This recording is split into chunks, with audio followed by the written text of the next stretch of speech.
Good morning, everyone. I will call the meeting of the Local Agency Information Commission of July 19 to order. Pat, could you lead us in the pledge?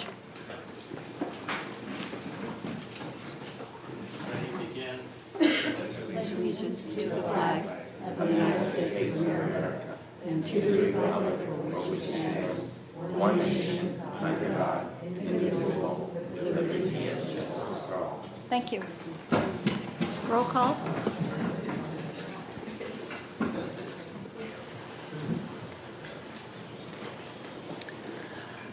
Commissioner Parks. Here. Commissioner Parvin. Here. Commissioner Ramirez. Here. Commissioner Ross. Here. Commissioner Waters. Here. Commissioner Zaragoza. Here. Chair Freeman. Here. And alternate Commissioner Richards. Here. Thank you. Agenda review. Is there anyone that wishes to change the order of the agenda? Okay. Commission presentations and announcements. I'd like to take this opportunity to introduce Andy Waters as the alternate special district member to fill the unexpired term, and his term will end January 2019. And I'd like to just say a few words. For those of you who don't know, the Waters family has been part of Moore Park for forever, literally forever. In June, the Independent Special District selected Andy Waters to serve on LAFCo as the alternate Special District member. Alternate Commissioner Waters serves on the Board of Directors for the Callegas Municipal Water District. He grew up in Moore Park and is a fourth-generation farmer. See, I said family's been there a long time. Mr. Waters is very active in local agricultural, primarily focused on water issues. He served as a board member for a commercial packing house, the Thermic Mutual Water Company, and the Browood Heights Mutual Water Company. He is also a member of the advisory committee for Ventura County Waterworks District Number 1 and the voting panel of the Las Posas Basin Users Group. He represents mutual water agencies as an alternate member of the Fox Canyon Groundwater Agency Board of Directors. At Callegas, he serves as secretary and chair of the Groundwater Committee. Welcome. Would you like to say a few words? I would just like to thank everybody for having me up here today, and my first meeting that I've actually attended, LAFCo meeting, and right up here on the pulpit. So let's begin. Welcome. Thank you. This is the time and place for public comments on items that are not on the agenda. Does anyone wish to speak on an item that is not on the agenda? Seeing none, I will move on.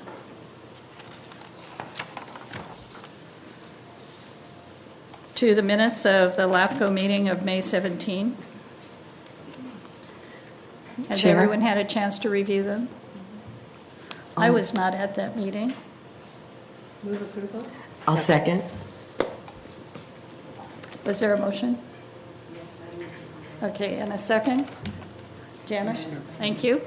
All in favor? Aye. Aye. I guess I took that out of line a little bit. It would all be under the consent items. I'm sorry, I'm used to voting on minutes separately. So, okay. That motion was for the consent items, and that passed. We now come to item number 9, which is LAFCo 16-07, City of Ventura Reorganization North Bank.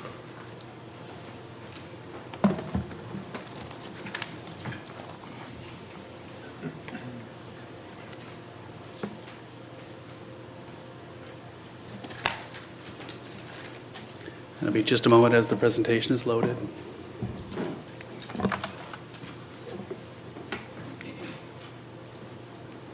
Is that the PowerPoint coming? Oh.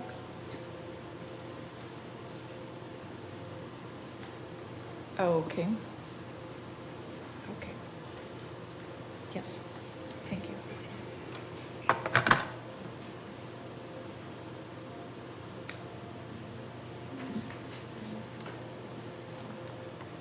Okay. Good morning, Commissioners. Thank you, Madam Chair, and welcome, Alternate Commissioner Waters. This is LAFCo 1607. It's the City of Ventura Reorganization North Bank. It's related to the North Bank proposal. This proposal was already heard and acted on by the commission a couple of months ago. Now, just a little bit of background. The proposal includes a reorganization, and that part of that reorganization is, of course, an annexation to the City of Ventura. Now, this is to allow for the development of 193 residential units on approximately 24 acres located in the unincorporated community of Saticoy, just to the east of the City of Ventura. Now, the Commission has considered aspects of this proposal on 3 separate occasions. The first was in November of last year, followed by February of this year, and then in April of this year. Now, the primary focus of those discussions of the Commission were 4 general topics. They were water supply, flooding, impacts to Saticoy Sanitary District, and then potential land use conflicts. Now, when the Commission approved the proposal in April, it had determined that the issues related to flooding, impacts to Saticoy Sanitary District, and potential land use conflicts had been adequately resolved or would be adequately resolved. However, there was still some concern about the city's ability to demonstrate that it had a water supply for not only this project, but to meet demands citywide. So as part of its approval on April 19th, the Commission included condition number 9 in the LAFCo resolution, and that condition states, this reorganization shall not be recorded until the General Manager of Ventura Water submits to the LAFCo Executive Officer written confirmation with supporting documentation that the city has an adequate and available long-term water supply to meet demand. Now, on June 6th, the Acting General Manager of Ventura Water submitted a letter to the LAFCo Executive Officer, attached to which was the city's 2017 Comprehensive Water Resources Report. And this letter was an attempt to satisfy condition number 9. Now, on June 14th, LAFCO staff responded in writing to that letter, and both letters are attached to your staff report. Now, you'll note in LAFCO staff's letter, we came to the conclusion that the city's letter and supporting documentation did not satisfy the condition of approval. And I'll go into more detail about that here in a moment. And as a result of that conclusion by LAFCO staff, the city did request that the Commission consider whether the condition had been met or not. So that's why we're here today. Now, according to the city's letter, there is an adequate water supply under normal conditions meaning non-drought conditions. And LAFCO staff agrees that it is clear that under normal non-drought conditions, the city does have an adequate water supply. However, the letter does acknowledge that the city is under a stage 3 water shortage event due to the ongoing drought conditions in Ventura County. And the city acknowledges that this stage 3 is going to be in place into the foreseeable future, until the drought ends. The city's letter concludes that even under the current drought conditions, at this time, the city has an adequate, timely, and available water supply to meet demands for the project. Now, that's the conclusion of the letter. And then the letter cites a demand factor, a single year's demand factor from the 2017 Comprehensive Water Resources Report. Now, what the city's letter does not establish is basically the subject of the Commission's condition. It does not establish that there is an adequate and available long-term water supply to meet demand. In fact, the term long-term is not even mentioned in the letter, much less long-term water supply. So that basic premise is not there, the basic premise of the Commission's condition number 9. In addition, the city's letter does not acknowledge that the increased demand from near-term development.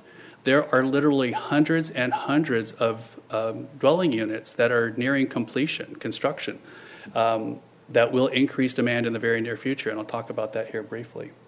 And in addition, the 27 Comprehensive Water Resources Report does not establish an adequate and available long-term water supply. Now, I'll talk a little bit about the 2017 Comprehensive Water Resources Report. This is the city's most current assessment of its water supply and demands. It was accepted by the City Council just a couple of months ago. Now, what the Water Resources Report does is it establishes a baseline demand from last year. And then it assumes an amount of development, in this case 350 units, will be constructed this year. And it adds the anticipated water demand from that additional development to these 2016 demand factors. Now, there are 4 baseline demand factors that are briefly discussed in the Water Resources Report. The first baseline is a 10-year average baseline, which is the average demand over the last 10 years. It's 17,111 acre-feet per year. Now, this is the baseline that is used in the Water Resources Report. This is the baseline that the city determined to be what is anticipated to be the average overall demand for the city for planning purposes. Now, last year's Comprehensive Water Resources Report was based on a 5-year average baseline. So here, that baseline would be 15,236 acre-feet per year. There's also a 3-year average baseline that's discussed in the Water Resources Report. However, a 3-year baseline has not been the basis of any of the Water Resources reports since they've been prepared since 2013, and that's 15,150. And then there's a 1-year baseline, basically what was the demand from a single year, 2016, and that is 14,262 acre-feet per year. And it's that baseline that the city's letter uses to establish at this time there's available water, not long-term, but at this time. So what I've done just for information analysis is compared all of these baselines to the city's current water demand and supply under the different scenarios. The first is the 2017 supply and demand. And again, all these figures are city figures. They're from the Comprehensive Water Resources Report. So under the 10-year baseline demand, sorry, I'm getting used to this pointer. Here, this is the 10-year baseline demand, 5-year baseline demand, 3-year baseline demand, and the 1-year baseline demand. Could I ask a question about the numbers? When it refers to supply, it has 2 numbers. Can you tell me why there's 2 numbers with each column? It's kind of a best case scenario. If they are able to draw the entirety of their supplies, their anticipated supplies under a drought, that would be the high number. The low number, of course, is if they can't. So it's a range. So it is a range. My understanding is that they have not been able to pull the high end of that supply. So here we have demand. Again, it's taken those baseline factors from 2016, adding the anticipated demand from 350 residential units or 159 acre-feet per year. So under the 10-year baseline demand, which is the baseline demand of the Water Resources Report, it shows a range that is a deficit of 2,282 acre-feet per year to a deficit of 423. Under the 5-year baseline, it starts with a deficit of 1,407 to an available supply of 452. Under the 3-year demand, it still starts out with a water deficit of 321 up to a positive of 1538. And then under the 1-year baseline demand, you have a range of available supply of 567 to 2426. Now that's just for 2017. That's just what's anticipated for this year. Now, according to the pending project summary, this is a summary of all of the development projects that the city has approved and the status of those projects. Now, as of April, there have been since January, from January to April, there have been 212 residential units that have been completed. Construction has been completed and water demand would be anticipated to have increased by that amount. And then a modest amount of other uses for a total demand increase of 62 acre-feet. Again, this comes from the city's Water Resources Report. As of April of this year, the city had almost 1,000 units that were currently under construction and 422,000 square feet of other uses that are currently under construction. This includes the 2 hospitals that are going to be coming online shortly. Now, those are anticipated to increase demand in the very near future by 746 acre-feet per year. Now, on top of that, another 531 units are currently in the building permit process. Building permits are pending, so they would be anticipated to start construction again in the near future. And an additional 152,000 square feet of other uses for a further increased demand. So for purposes of the staff report and this presentation, we've just termed this the near-term demand, the increase in the near-term demand over the next couple of years, most likely. And the total number of units is 1,739, about 575,000 square feet of other uses, for an increased demand of 900 to 9 acre-feet in the near term. Now, when you take this increased demand and you add it to the previous table, well, you have to subtract the 350 units and 159 acre-feet. So you have an increased demand of 750. You'll see that the 10-year baseline scenario, the deficit range does increase, as does the 5-year baseline demand. Now you have deficit, a range that is solely a deficit. The 3-year baseline demand, the deficit increases to over 1,000 acre-feet to an available supply of 788. And here, even under the 1-year baseline demand, you start with a deficit now of 183 acre-feet to an available supply of 1676. So now under all of the scenarios, there's either a guaranteed deficit or a possible deficit. Now, in addition, the city's pending project list or pending project summary also includes that as of April, there were about 1,000 additional units and about 300,000 square feet of other uses that have been approved by the city and given water allocations of about 383 additional acre feet. Now, when these are added in, again, these are legally entitled water allotments. The deficit increases for the 10-year baseline, the deficit increases for the 5-year baseline.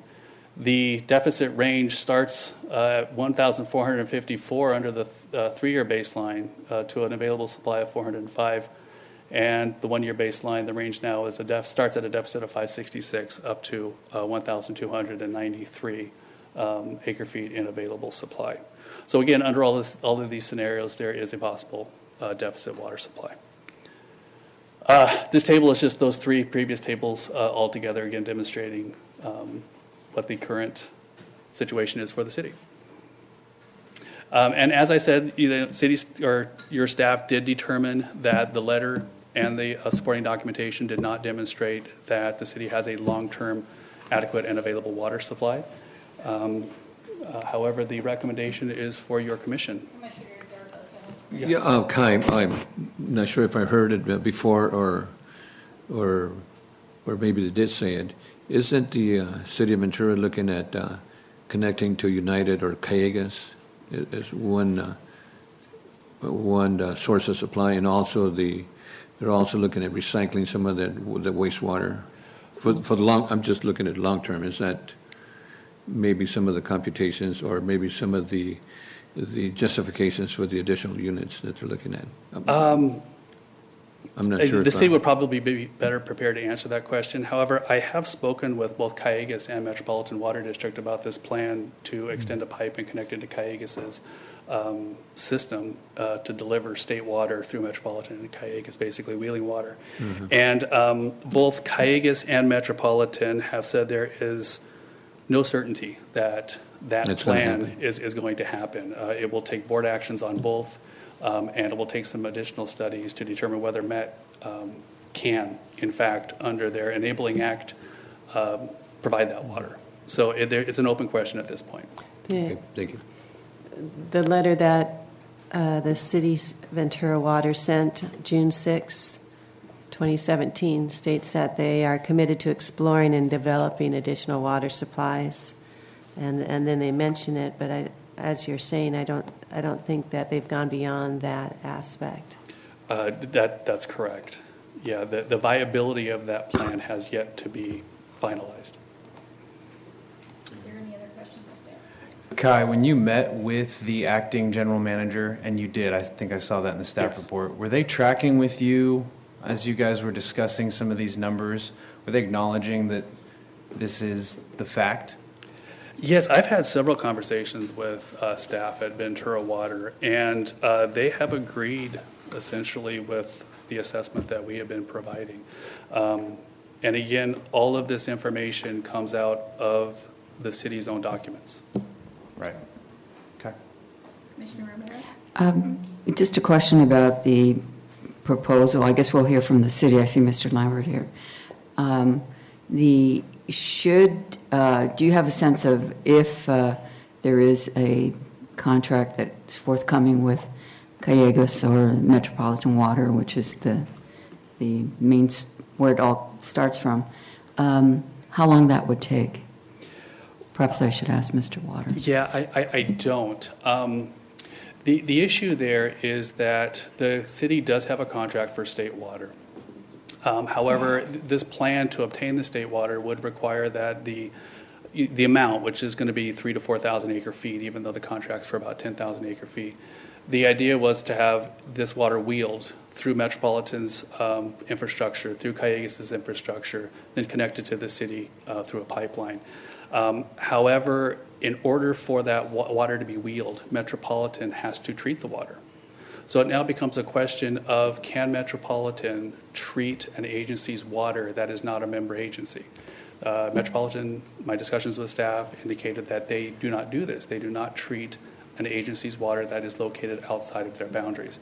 So this will require some additional research on whether they can actually do this. But in terms of timeline, should all those things fall into place? Do you have a sense of it?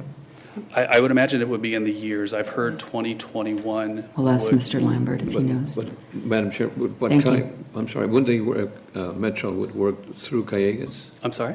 Wouldn't Metropolitan work through Callegas? And Callegas would be then the provider? Well, Or were it's unclear at this point. The idea would be for Callegas simply to wheel the water. But if Metropolitan is now treating the water and commingling the water with other sources, Yes. it remains to be seen whether Metropolitan can in fact do this. Yes, I don't know, Kai, who you spoke to at Metropolitan, but that's not my understanding of how it works. Treated water is wheeled all the time, all over California. You simply back out the treated water fees and you deliver it to the end user. That's my understanding. I don't know who you spoke to at Metropolitan, and then as far as the interconnection between Callegas and Ventura, it's been across Callegas' board several times. There's several little connections that need to be made, and it'll be beneficial for both East and West County to do so. So I see that happening in the future. That's just my opinion. Thank you. Thank you. And just Any other to questions of staff? Commissioner Rodriguez's question, that again, that June 6th letter, page 2 from the City of Water, we are committed to exploring and developing additional water supplies in accordance with our water shortage event contingency plan.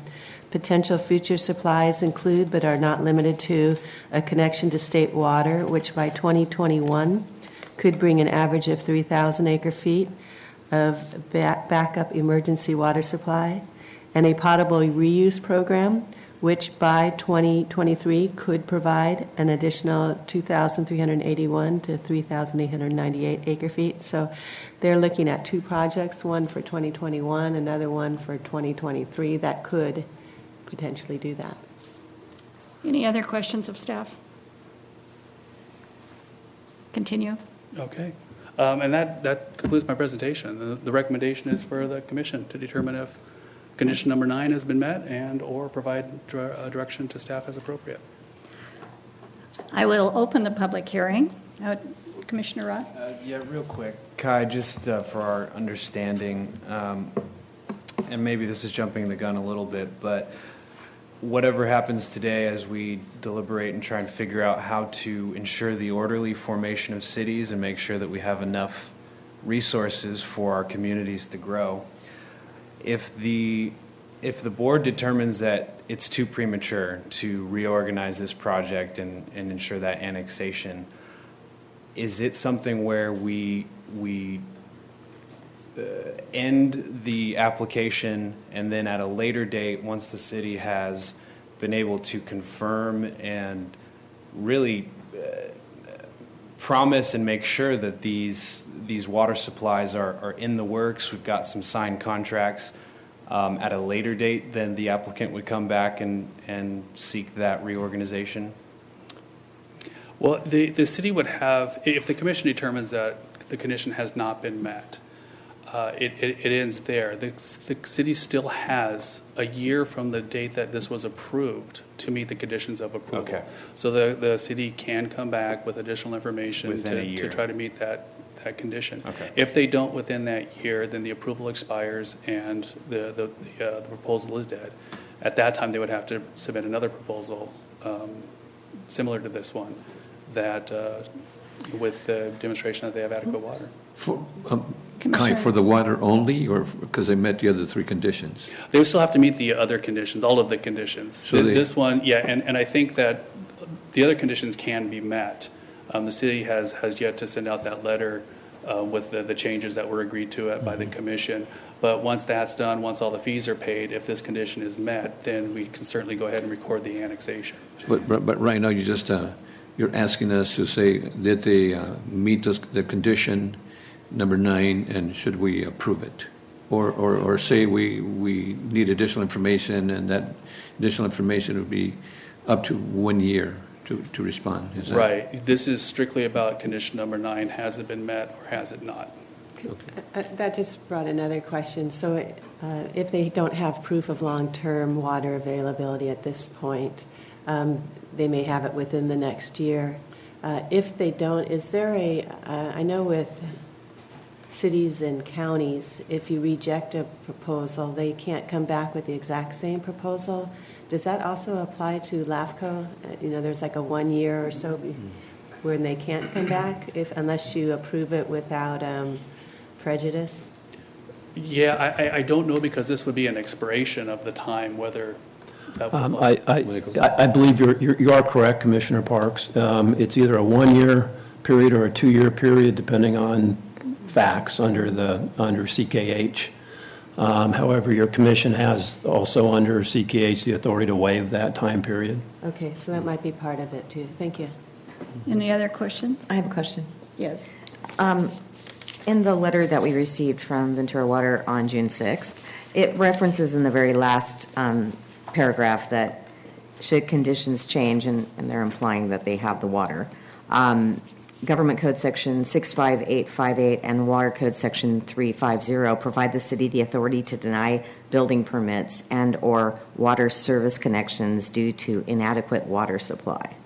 So in other words, the projects that we were talking about, the future projects or projects that are in the process right now, could be denied based on the government code and the water code. Yeah, my understanding is that in order for the city to do that, they would have to declare a water emergency, and then under their own policies, they would have to go into, I think, a stage 6 water emergency. Okay. That's where cutbacks are 50% or more. But And the only- city, in that case, the city has ultimate control over the development of their city. Right, after that, then they can withhold building permits, but it would take an extreme, conditions to No, do I'd take a that. resolution, a finding, and they would take that action. The city could. Yeah, the city council would have to make specific findings to That's do correct. that, yes. Would that be like a moratorium? Beg your pardon? Would that be like a moratorium? I would imagine. Yes, Okay. basically. But then the city has control over what is happening in their city. Any other questions? Yes, Commissioner. Kai, this may be a question for the city, but at what point in time in the application process does an applicant at the city need to provide proof of water availability? In other words, generally it's referred to as a letter of water availability. Is that done prior to approval or at the time of submitting the application? And again, it may be a question for the city. Well, for LAFCo purposes, I mean, the demonstration should come at the time of application. But for the city's purposes, you would think it would come during the approval of the project, the preparation of the environmental document, et cetera. You'll recall that this water issue has been an issue from the very beginning. It was discussed by the commission at the November meeting. It was discussed by the commission at the February meeting. And by the April meeting, the commission still was not confident that the city demonstrated that it had an adequate water supply. And that's why the commission imposed this condition of approval. But the city has the ultimate sign-off when it comes to building permits and their water department, whether they can service the project or not. And if they can't, then the city has that control of not signing off and issuing a building permit, if I'm correct. After it reaches the point at which, yes. Well, there's an assuming it emergency. was annexed and they're gone through plan check and done all of the other things and they're going for their building permit, it could be denied at that point if there's not available water. If they've reached their stage 5 emergency and declared the stage 5 Well, I emergency mean, and the there are building steps, moratorium, yes. but the city has the control of that. Could I get more clarification on the question regarding the timeframe? While looking for while they lock in long-term water supply, let's say it takes them 3 years, do we have the authority to allow for that 3-year chance to meet the condition without them having to come back again? No, you do not. They would don't have to have come that. back with a new application. We can't waive that, for No. example? Okay. Any other questions? I have several, I'm going to open the public hearing. I have five speaker cards and then a number of cards, and I'm not sure if, some of them say they do not wish to speak, but they support. That would be Jared Rosengreat, I think it is, Laura Masonheimer, Lori Vanoni, Ann Vanoni, Cheryl Veroni, Charles L. Veroni, and Brandon Veroni. They chose not to speak but are in support. Then I have, I'm not sure if these folks want to speak or not, Jewellen Veroni, but they're in support of the annexation. Charlie A. Veroni in support of the annexation, and Larry and Carol Davies, and they support this item, but I'm not sure if they want to speak, so I'll call on you once I get through the other cards. First speaker is Jeffrey Lambert from the City of Ventura. Thank you, Madam Chairwoman. My name is Jeff Lambert, Community Development Director for the City of Ventura. A couple of things. One, I want to acknowledge that we've been at this for a while, and I want to thank the Commission for your approval in April, and I acknowledge that you had a Condition 9, and I want to make it clear to you that we believe we've completely complied with that condition. I want to remind the Commission that the condition was that you receive a letter from our water general manager, which you did. And his letter is clear on our water supply. I will talk about that for just a second.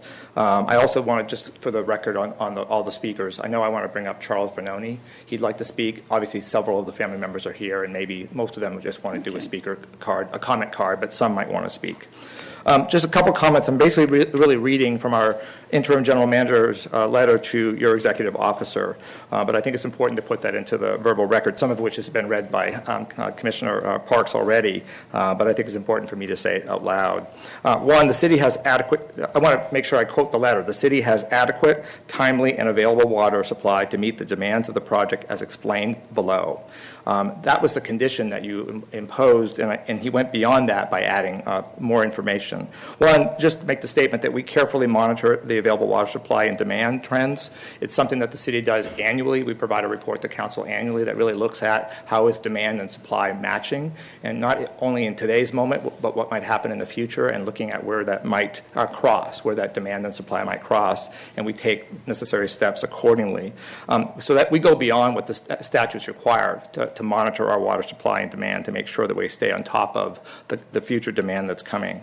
I want to also quote what our water manager says about our current supply. The city's current estimated normal water supply, and I acknowledge that's a normal year supply, is 21,292 acre feet.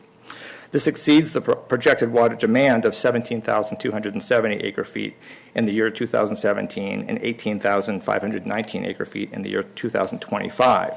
However, I also want to acknowledge that he says that we're in a stage 3 water shortage, and we intend to be there for another year or longer, depending on how the next winter goes. With the stage 3 water shortage in effect, the city still has adequate water supply for the subject property. While the water supply during this shortage condition is estimated to be 14,988 acre feet, and then 16,000 acre feet in the next year. The actual water consumption is more like 14,000 feet. So our supply does exceed our current demand for water in the city of Ventura. I also want to just reiterate the comments that Commissioner Parks read from the letter. Not only do we have enough water today, and we're monitoring our development projects and making sure that we keep track of them. Two other comments I think that are important. One, we are actively looking for additional supply. We're under a consent decree on one of those sources, our potable water reuse. So we are by law and by consent decree have to have that in place by 2023. So we are actively acquiring property. We're in the environmental stage right now, looking at 3 potential properties, and we fully intend to meet that obligation and have that up and running. Madam Chair, so Jeff, you're working with Metropolitan? Then? Well, that's the reuse, the recycled water project. Okay. And so, yes, we are, here's what's happening. We have 3 sites identified. We're doing environmental on those 3 sites. We're looking at acquisition. One of the sites is something the city owns, so we could deliver that. But we're under a consent decree to make that happen by 2025. And the recycling of the water. Yeah, so that's going to happen, and that's going to bring us between 2,381 acre-feet to almost 4,000 acre-feet a year when that comes online in 2020. I think we're looking at 2023 online. And then Is that potable? yes, Okay. Yeah. yes, direct potable. And you might know that we've been in a pilot program with a system. You've seen our council members drinking the water from the system, and it's been tasting good. So I know we're doing it, and obviously that takes a lot of concern with the public to overcome sort of the ick factor. But we've been actively working on that, and we have a lot of high expectation that that's going to happen. As regarding the state water project, we are also in the design phase of that project. It's real. I know it's real, and that's going to be online by 2021. So we are not only monitoring our supply and demand and how they match today, but we're actually looking for new supply, and those total almost 7,000 acre-feet a year of new water that we're pursuing right now. So we understand the importance of water. We understand how important it is to serve our development, and we look at that very carefully. Not only do I do that, our Ventura water staff does that, and our city council is very closely monitoring that. We are in a stage 3. We could have ended stage 3. We kept it alive. Probably will keep it alive. If we have to go to stage 4 or 5, there are restrictions that we would put in place.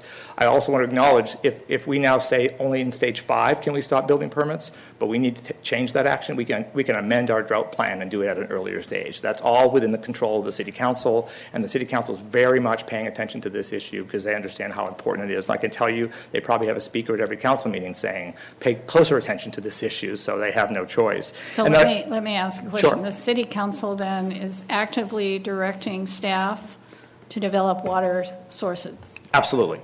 We have regular council meetings where we talk about how the progress of that is going. We have a water commission that the council formed 2 years ago that's really helping advise how we do that. And we actively talk about water and the priority of delivering additional supply to the city on a regular basis. The council's made a pretty top priority for them to make sure that that happens. And I just want to make the final comment that the Commissioner Parvin also made, which was, if all of things go badly, the city can stop issuing building permits, and that's under our authority. So the supply is under our control, the demand is under our control, and our ability to issue building permits is under our control. So I hope that the Commission today takes the General Manager's letter, which was the satisfying of your Condition 9, and allows this annexation to continue. You'll see in the audience behind me a whole bunch of family members that have been following this for a very long time. This has been a difficult process for them, not only financially, but lots of anxiety. You're a scary bunch to come in front of for this family, and so as was our city council, I think. So I want to acknowledge that they're here, and I'd like to turn it over to Charles Vanoni to speak on behalf of the family. So Jeff. Yeah. So sure. by 2021, you're going to have Yes. the recycled water, 2023 state water. The other way around. 2021, we'll have 3,000 acre-feet of state water. 2023, we'll have between 3,000 and 4,000 acre-feet of water from the recycling facility. And that's for your long-term. That's our long-term supply, yes. Commissioner Parks? The condition, it specifically states a long-term Yes. water supply. Is there a reason why the letter from the water manager does not use the word long-term anywhere or discuss anything other than that you've got a timely supply now? I can tell you, I can't speak for him. He's not here. His letter Is speaks that- for itself. But I will tell you that when we were here in your April meeting, the quote that was used in your meeting was adequate and timely water. And that's what we provided. The condition, though, I understand actually that. has the word long-term. I understand that. The general And manager, that was the though- condition we were looking to see that you could meet and with that letter. Yes. And so we asked, give us a letter that says that, and we did not get that letter. We got a letter that says. I believe you did. It doesn't have the word long-term. Do you agree? I believe you did. This is adequate. We satisfied that with our project. We're not talking about long-term, we're actually doing it. And I believe our letter covers that. The letter does talk about you could, it says could in May, but it doesn't say that you have the long-term supply. So That's up to the commission, okay, but we so- believe we satisfied the condition. Okay, thank you. But Sure. the water manager didn't use the words that are required in the conditions. It's up to the And commission I to just wondering, decide is that. there a reason for that? I can't speak for him. Okay. Thank you. I'll turn it over to Charles. Any other questions? Excuse me, just one question, Mr. Oh, Lambert. sorry, yeah, Could you, was your water manager not available today? correct. Okay, thank you. And the condition was for a letter from him, and that's what he provided. Pat? Thank you. Could you possibly expand on 2021? You're talking about state water. Is that a contract, or is that designed, or? We're in the design and environmental phase right now, and we're actively talking with our sister water agencies to turn that into actual water delivery, yes. Okay, is that in conjunction with MWD or Callegas? Or? Yes. Okay, thank you. Any other questions of Jeff? Thank you. I'm going to limit speaking to 3 minutes to the other speakers this morning, if Commission has no objection. Charles Veroni.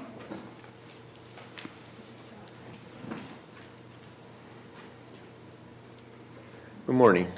Morning. I want to thank you all again for approving at the last meeting the annexation, and I feel that I support the city, that they have met your requirements for with the letter, and that you've heard all the discussion from both sides, and it's up to you. That's all I have to say.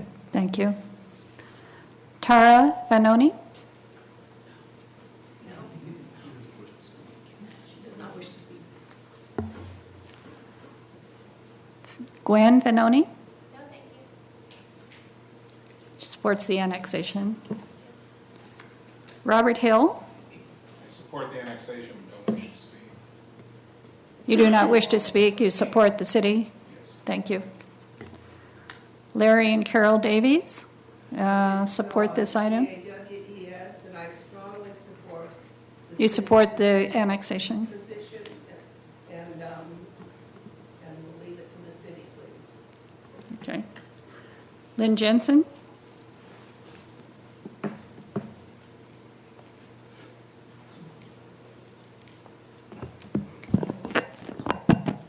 Thank you. Lynn Jensen with Ventura County CoLab. I just had a couple of things to throw out. First of all, this project is actively in agriculture, and so there is going to be some water savings just from the cessation of agricultural operations on the property, and that wasn't taken into account in the LAFCo analysis. Also, with respect to Callegas, we are a little concerned about the testimony by Mr. Loma on the situation of the delivery with Callegas, and I think that's an opinion that he's giving, and I don't know that it's based on fact, based on the way Callegas operates. It looks like they have their water future. The city of Ventura has their water future very much in hand. They're concerned about it. And there's also a huge pressure from the community, including Casitas, to get this state water delivery just for all of the users in the city of Ventura. So I just want to say that CoLab, we feel very confident that the city of Ventura has carefully considered their water future with respect to this project and the other projects that are in the queue in the city, and we support the annexation. Thank you. Thank you. I have 2 other cards from people who support the project who do not wish to speak. Hezzy Burke and Bill Burke. They do not wish to speak. Are there any other in the audience that wish to comment during the public hearing? Seeing none, I'll close the public hearing and come back to the commission. And I know Wishes to there's, speak. obviously it was a split decision on the North Bank project, and there are members of the commission that are very supportive of the project. The condition that was placed to get those votes, to get the approval, specifically says that the city has an adequate and available long-term water supply to meet the demand. And it is very specific. The letter that we received back says potential future supplies include, and then they talk about the water one, the state water one, and they talk about the reuse, potable reuse. So what we got back was a letter from the city saying there is potential future water supply.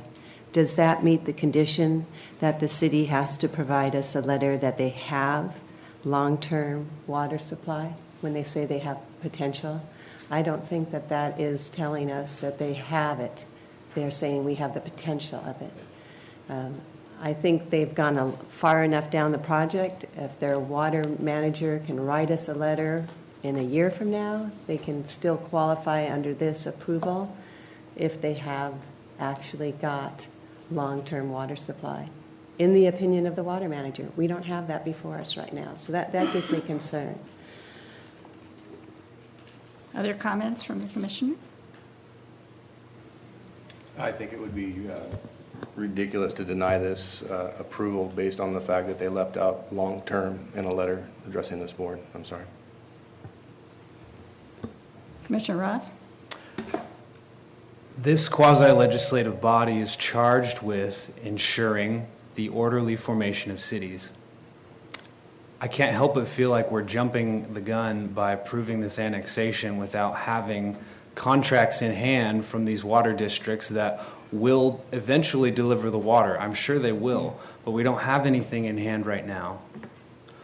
On top of the fact that things change, we've got numbers. It seems like the city's in agreement with the numbers that not in agreement. Okay, I would love to have the water manager come before us and say we are not in agreement with the numbers that are before this body as we try and figure out, do you have enough water? This is nothing against Vanonis, and I said this last time.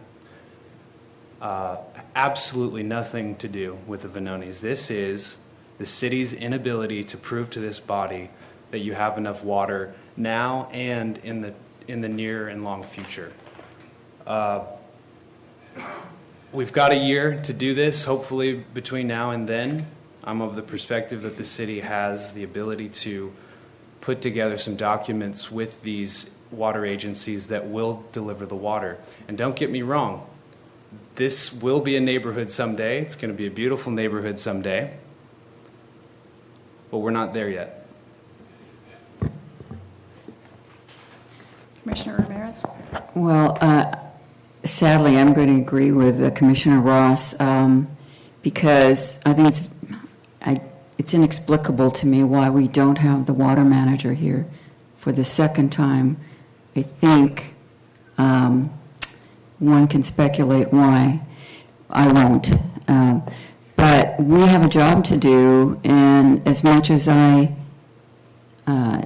feel for the Venoni family who's really suffered, and I'm not sure at whose hands, I don't think it's this agency, this commission. We have a job to do.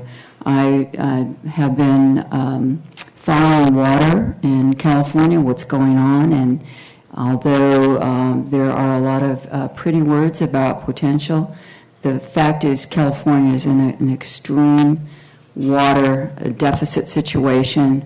Our water storage is the snowpack. That's what provides state water to Metropolitan and therefore to Callejas and therefore to many cities here. The snowpack is disappearing.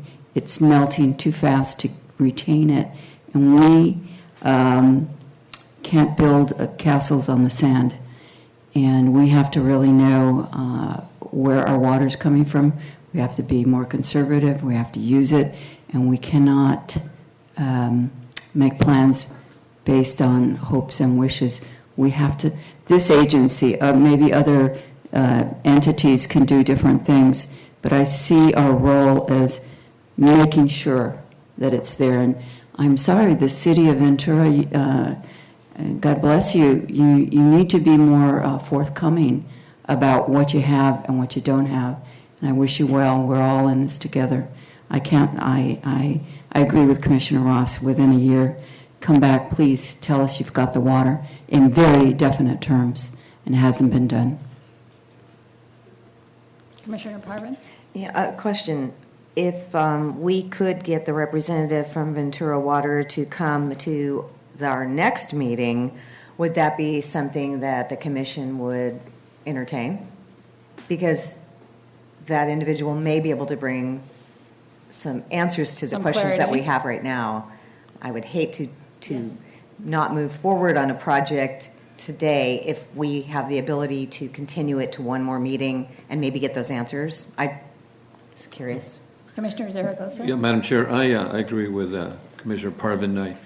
I know that Jeff mentioned, that they're working with NWD. They're looking at potentially coming out with some water from them in 2021, and then also the recycled water by 23.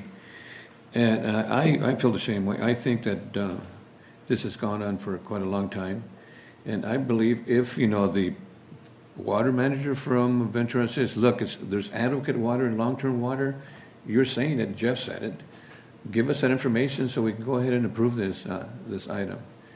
We've been going this item over and over and over again, and I kind of feel sorry for the family myself. I know that we need the housing. I know that it's important that we have the proper water for the different projects. But I believe if we can bring it back, if your manager, Jeff, can bring back a letter saying we have adequate and long-term water, that's all we need, for the project. And the document behind that, and I'd be willing to approve it because I think we need to. I think I hear a consensus. So I'll move that Yes, we Commissioner Park. continue the item. That we continue the item, and if possible, to be back September 20 With the representative with the from Ventura representative Water. of the Water Agency.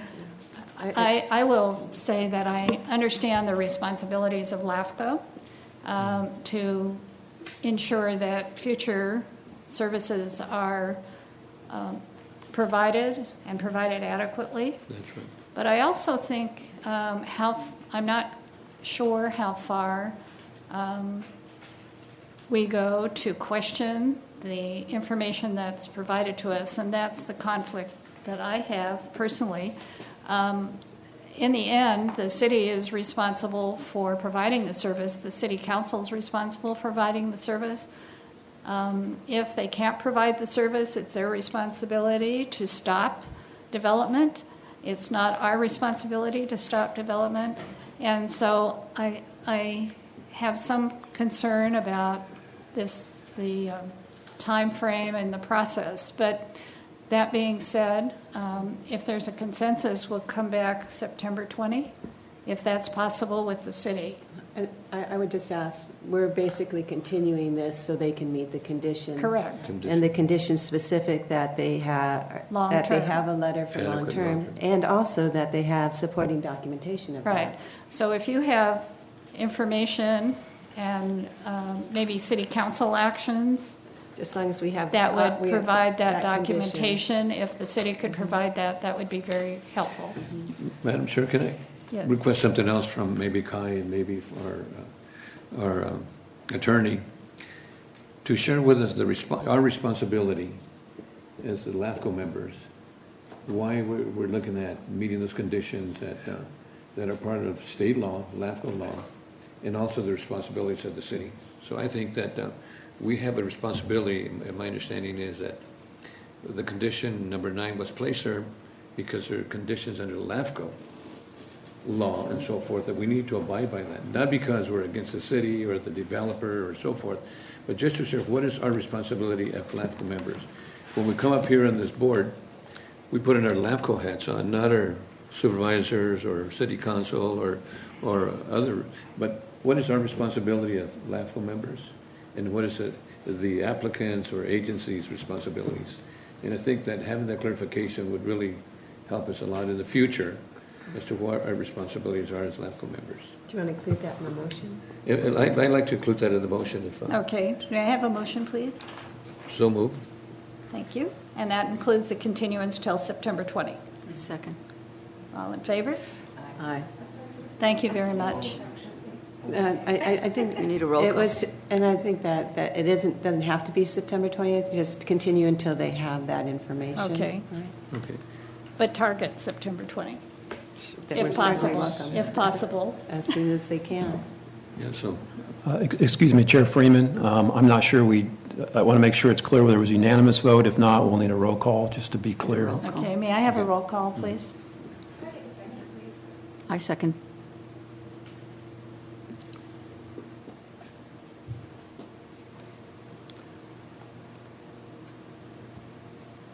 And the motion also includes Supervisor Zaragoza's request to get Okay, I'm sorry. background. Commissioner Parks? Yes. Commissioner Parvin? Yes. Commissioner Ramirez? Aye. Commissioner Ross? Aye. Alternate Commissioner Waters? No. I'm sorry, was that a no? No. Commissioner Zaragoza? yes. Chair Freeman? Yes.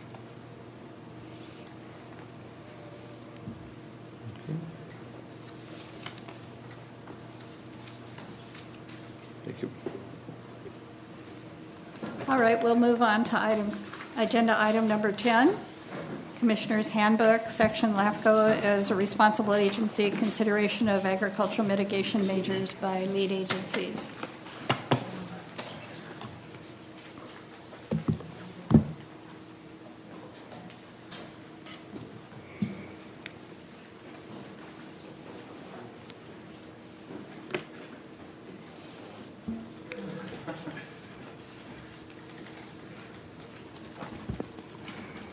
Okay, thank you, Madam Chair. A little bit of background on this item. This is regarding Commissioner's Handbook, Section 143. It's regarding LAFCo as a responsible agency and the consideration of agricultural mitigation measures. A little bit of background. In April of 2016, the Commission amended Handbook Section 1431 to provide that lead agency should consider agricultural mitigation measures in environmental documents for projects that are going to lead to the conversion of agricultural lands. Now, when the Commission did amend this policy, it did direct staff to develop a list of potential mitigation measures and related factors that these lead agencies can consider. This was not intended to be policy, just as guidelines. So after several meetings at which the Commission considered these guidelines, the Commission did adopt these mitigation measures as the informational guidelines for the consideration of agricultural mitigation measures, and those have been published on the LAFCo website, and they are referred to in staff's comment letters on these projects. The Commission also directed staff to amend Section 1431D to include a reference to these informational guidelines, that anyone reading these policies would be referred to the guidelines. So this is the recommended amendment to Policy 1431D, and the recommended additional language there is in red underline, and it simply says that additional information can be found in Ventura LAFCo's informational guidelines for the consideration of agricultural mitigation measures, available on the Ventura LAFCo website. And our recommendation is that the Commission adopt the resolution making these changes. Are there any questions for staff? No, I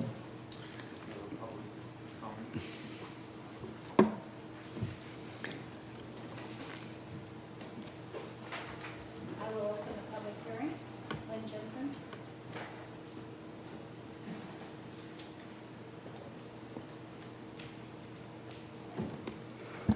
Good morning again, Lynn Jensen with Ventura County CoLab.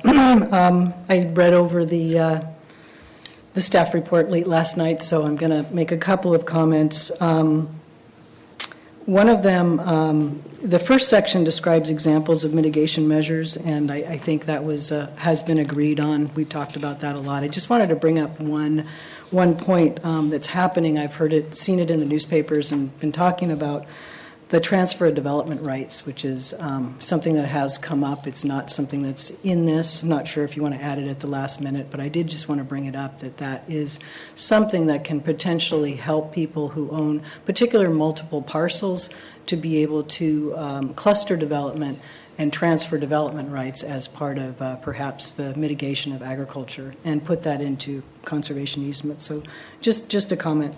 The second part of it, the draft language says lead agencies should consider permanent preservation of other prime agricultural land, such as in a 1-to-1 ratio or greater. This has to do with the informational part that's going to be put on the website. And there's a first section of it that talks about the different kinds of mitigation measures, including ag conservation easements.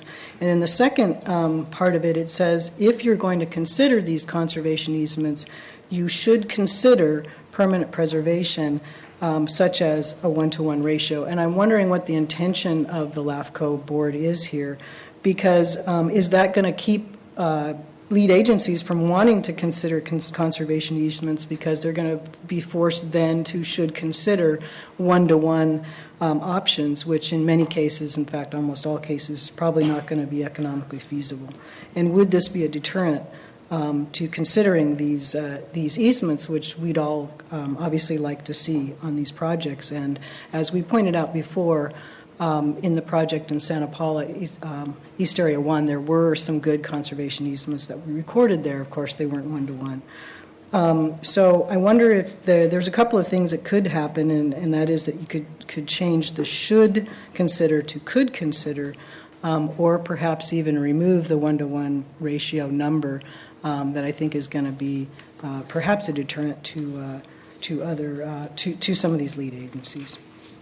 And I would like to point out that at the last meeting, the cities of Ventura, Oxnard, and Santa Paula showed up, and most of their testimony was basically recommending flexibility in the mitigation measures for projects. And I think in the future, there's going to be probably some new innovative solutions for easements, and we'd like to make sure that those solutions that come up would fit within this LAFCo framework of agricultural mitigation. Thank you. Thank you. As a clarification with staff, the only item up for action today is the red-lined portion of the conversion discussion. That is correct. The guidelines were adopted by the commission back in May. Right. So unless we want to reopen that discussion, the only item today is this amendment for additional information can be found referring people to the LAFCO handbook. And Madam Chair, I'd like to make a motion we approve, because we discussed this over and over again. Yes. And we had. I just want to be clear. Is there I'd like to. And I also understand. Is there a second? I'll second. Yeah. Motion and a second? It's not a shall, it's a should. It could be a could. All in favor? Aye. Oh, Aye. Commissioner Richards. Go ahead and finish. I just have a Okay, comment. Go ahead and finish. we're done. Go ahead. I just want to mention that transfer development rights have not been successful in the western states. They were attempted back east, and they have an entirely different situation so far as land use is concerned. The transfer development rights here were originally established in Santa Monica Mountains area, and that has been not successful. If there's any discussion on transfer development rights, I'd be glad to give more detail, but just for general information, they have not bode well here on the western states. Commissioner Ramirez? I'd just like to ask you to just give us a little brief what you mean by not successful. The transfer development rights are associated with a monetary association as opposed to like conservation easements. They're quite different. When you transfer your rights from one property to the next, there's usually just a dollar amount that is absorbed by whatever entity is created to accept those transfer development rights. And then those transfer development rights are brokered. It's probably somewhat associated with like air quality credits, that type of thing. But the establishment of an entity, a legal entity, to manage and control that over time has just not come together. And so unless there is an entity that will partake in that, such as the Santa Monica Mountains, which I believe started years and years ago, but gave up that practice because it was so complex, and the association between one property versus another property and how much is it worth and that type of thing. So it's just been too complicated to establish. Yeah. Thank you. I think the purpose was simply to throw out some ideas, but for the cities to deal with. If they were successful, it could potentially be a mitigation, do you think? For example, you have some wetland property you want to preserve, and you're able to get that purchased by allowing for an upzoning on a different property? Is that? Possibly in part, yes. The conservation easements or the transfer of the conservation activity has been more successful because it's more tangible associated with, as opposed to a monetary value. So you'll see probably over time more conservation easements being established because there's more organizations that are legally established that are more willing to accept those. But transfer development rights may resurrect itself in the future, but at the present time, it's not a really viable process. Thank you very much. Any other comment on this item? We'll move on to agenda item 11, nominations for the 2017-18 LAFCo Board of Directors. Thank you, Madam Chair. So each year at the LAFCo annual conference, elections are held for the LAFCo Board of Directors based on nominations received from individual LAFCos. This year's conference will be held October 25th through 27th in San Diego. Now, there are 16 voting members on the LAFCo board, 4 from each of the 4 regions, and each region has a city member, county member, special district member, and public member representing those regions. For the coastal region, which Ventura is part, there'll be an election held for a public member and a city member. So if there is a public member or a city member interested and alternates are also eligible to serve, then a nomination would have to come from the commission. So. Does anyone have a desire to serve? We would have a city member and a public member. And it could be an alternate also? That's correct. And I did confirm with Alameda LAFCo. There's 2 board members from that LAFCO, a city member and a public member. Both are running again. However, the public member, his term on LAFCO will be ending during the term of the LAFCo board, the 2-year term. So my indication is that he might not be putting on a very strong campaign to be elected to LAFCo. Speaking from last year's experience as a special district representative, when you have an incumbent, it's very difficult. So I don't know if a member of the public has an interest. Pat? Commissioner Ross? Commissioner Ross? Commissioner Richards? I'm open to it if Pat's not open to it. It's in October. Sure, I'd be glad to attend. It's Sacramento. Well, this is for San Diego. It's not to attend. Yeah, this is for a nomination to be elected to the LAFCO Board of to To be a Directors. board member, not a. Right. It's a 2-year term, multiple meetings throughout the state. Is there a motion It's a lot of fun, I hear. I'd Make have to a think note. about that. If Commissioner Ross is up for it, I would nominate Commissioner Ross then. Okay, is there a second? I'd accept the nomination. Second? I'll second that. Okay, Accepting. all in favor, yes. Yeah, I- Yes. Okay. And is, Janice, do you choose to run? No. I nominate Janice for the city position. She seconded. Do either of our city representatives care to run for the LAFCO board? I just wouldn't be able to put the time in. Same here. Okay, Thank you. so we'd have one representative for the public member. The next item, agenda item 12, 2017-18 LAFCO Board of Directors election, voting delegates. Yeah, the commissioner will need to designate a voting delegate and an alternate voting delegate for the election to the LAFCO board. So both individuals would need to plan to attend the conference. I do plan to attend. Yeah, need two. We need the Would alternate. it make sense to have the chair and then alternate Commissioner Ross? That sounds Okay, that okay. would make the motion. Okay. second. All in favor? Aye. Aye. Now, this is the conference where we all get invited, correct? Yes. Yes. Okay. Thanks. We all, But we don't all have to vote. yeah, Thank we you. don't all have to go.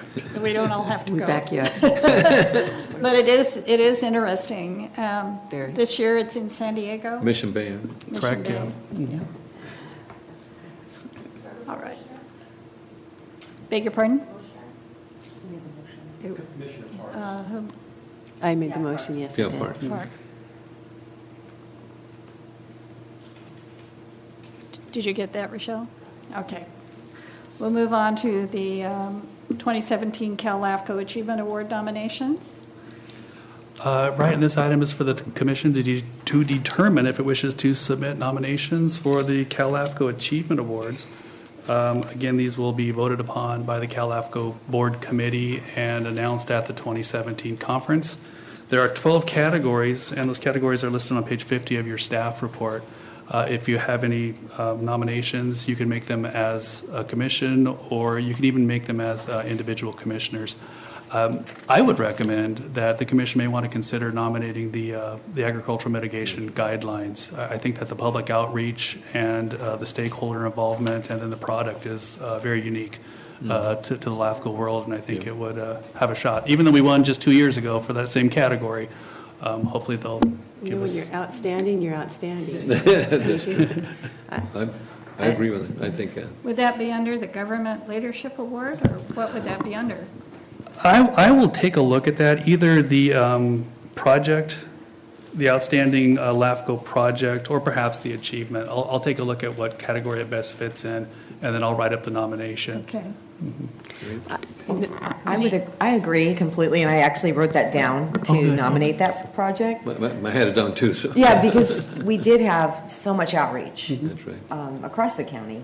But also in your description that you submit, I think it's important to reference, why we did this, what made us go out and create these guidelines, because there was a lot of issues that we were identifying as we were going through the processes. So I think it would be important to include that in our description of the project. Can I add to that too?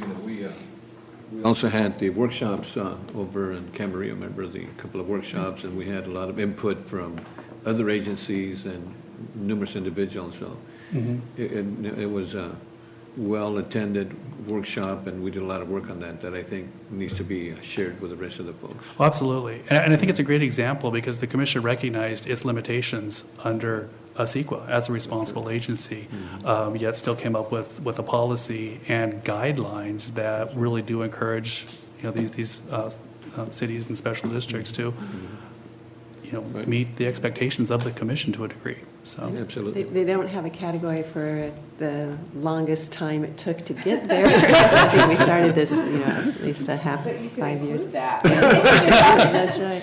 Oh, no, I will give the background, the time it took and the public outreach. Even that was, I think, unique to LAFCO. So. Also, we have excellent staff, and I was, the opportunity to recognize Rochelle, I think would be great too, as outstanding clerk. I would agree. I agree. So I would also make that part of the Outstanding nomination. LAFCO clerk? That's Yes. right. That's a good category, yeah. Yeah. Takes a lot to work with this group. And there's a lot of change that goes on. Is there a motion for those two nominations? She made a motion, I think. Okay. And I'll second that. Okay, all in favor? Aye. You know how to spell that? R-I-C-H.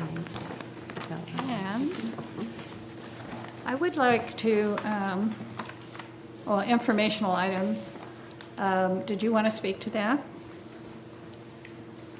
Kai? The City of Thousand Oaks, the Cam Road and Moon Ridge. I'm sorry, let me get there. Did you want to comment on the informational item? No, it's just a requirement that we let you know on the agenda Okay. what we have. And the next LAFCo meeting will be September 20? Yes, and hopefully we'll have City of Ventura's item, to bring back. Yeah, there's not the applications that we are expecting will probably not come in time for us to bring it to September, so we'll see what the items are for then, whether we, and then I just do want to mention again the LAFCo conference. It's in October. For us to receive the early bird discount for the registrations, we will need to do that by the end of August. So if you are planning on attending, please let us know as soon as you can. We will also need to reserve hotel rooms as well. So August 31st would be helpful. And the dates again are 25th, 26th of October. That's right, yes. Wednesday through Friday, the 25th through the 27th. And if you are planning on going on the mobile workshop and or LAFCo 101, which is encouraged to all new LAFCo members, that typically is the morning of that Wednesday, so you might want to head down Tuesday. So. And I will attend LAFCO 101 again. Okay. Yeah, and the commission did budget to have everybody attend that commission or the conference who wishes. It's going to be in San Diego, right? Correct. I have are there any other comments?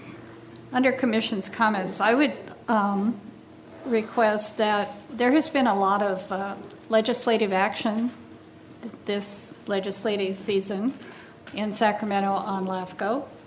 And I was wondering if you could bring back a report from LAFCo on all of that legislation and its status. Because there's been a lot of discussion in Sacramento about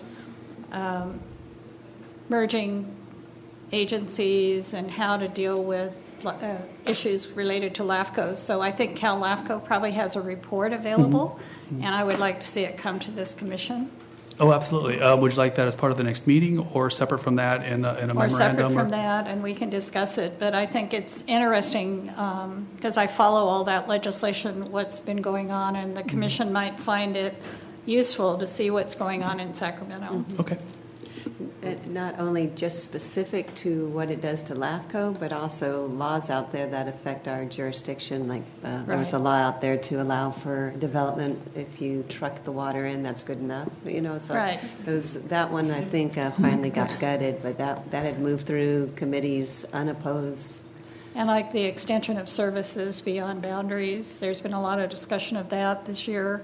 So and merging agencies and.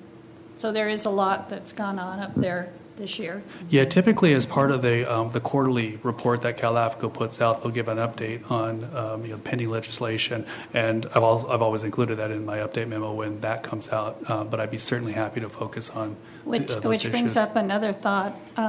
I haven't seen any LAFCO newsletters. Do you get them and send them out, or has there not been any? Yeah, we get them. They come out quarterly, and I will attach them to the next update memo that goes out. They will be attached. Okay, just as a regular.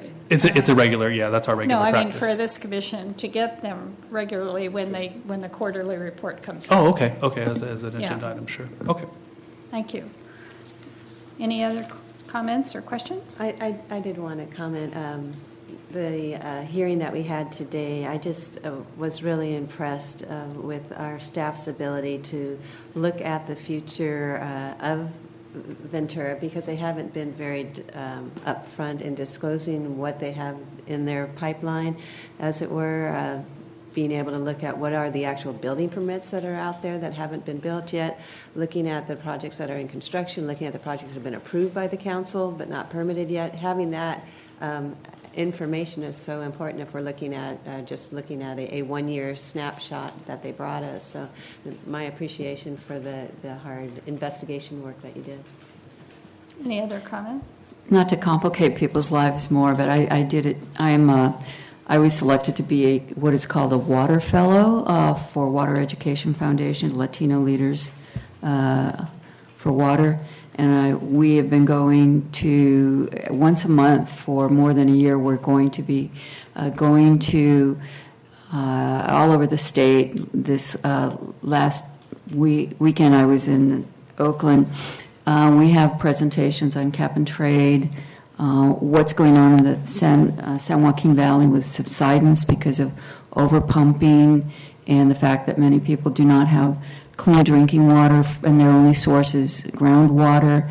What's going on with the tunnels project, the Bay Delta controversy. So it's something to really pay attention to. It's going to affect us in this county because we are, many jurisdictions are like City of Oxnard, we're dependent on state water, perhaps too much.